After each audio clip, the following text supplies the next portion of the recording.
Welcome to Pollen Weather by Pollen Wise App. It's Friday, August 7th. I'm Landon Bunderson, and this is the place for daily allergy news and forecasts. Today we're going to talk about swimming in allergies, but first we'll do the forecast. Looking at the forecasted peak pollen concentrations today, there are a lot of highs in the 50s and 60s, indicative of the ramp-up of weed season. Iowa looking at a pollen high of 79 today. The rest of the region will follow suit soon. As mentioned yesterday, fall elm season is beginning, and we saw some of that in San Francisco yesterday, likely see some again today. Lastly, wet weather from Florida to Virginia and up and down the center of the continent will keep levels low in those regions. Forecasted highs for mold looking like Indiana, Wisconsin, and Central Valley are going to be the hot spots today. Mold levels are quite reasonable for this time of year.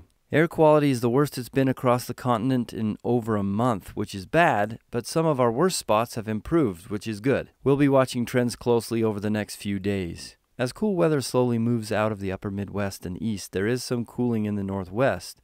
It's the season for getting outside and recreating, and for many of us that means water activities. Whether you're going to the beach, an outdoor pool, tubing down a river, or planning to be towed behind a boat on a wakeboard, nothing beats getting in the water on a hot summer day. Whatever the outdoor water activity is, there is a risk for exposure to allergens in the water. The risk is not usually very high, but there are some things to think about when you head to the beach or outdoor pool. First, you should know that pollen does float, at least for a while. If a lot of pollen has collected on top of the water, you'll even be able to see it floating there. Some pollen types will float for a long time if undisturbed, and some pollen types will absorb the water, split, and sink quickly. If you are in the middle of one of your allergy seasons, floating pollen can give you a large dose of allergens all at once. This is because pollen floating on top of the water is concentrated in one place. If you jump in and coat your face with that layer of pollen, you could get a higher dose of pollen than what's in the air and have a miserable allergic reaction. If you're keeping an eye out for pollen on the water, look for a thin yellow layer, almost a haze on top of the water. You'll usually find this in still waters, whether it be a pool or the edge of the lake. Rough or choppy water will quickly make the pollen sink, making it less of a concern.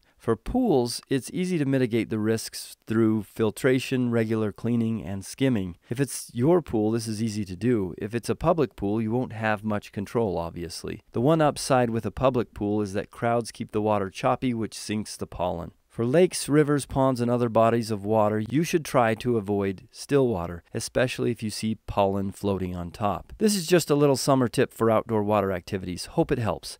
Thanks for listening, and remember you can rewatch these segments on the Pollen Channel on YouTube.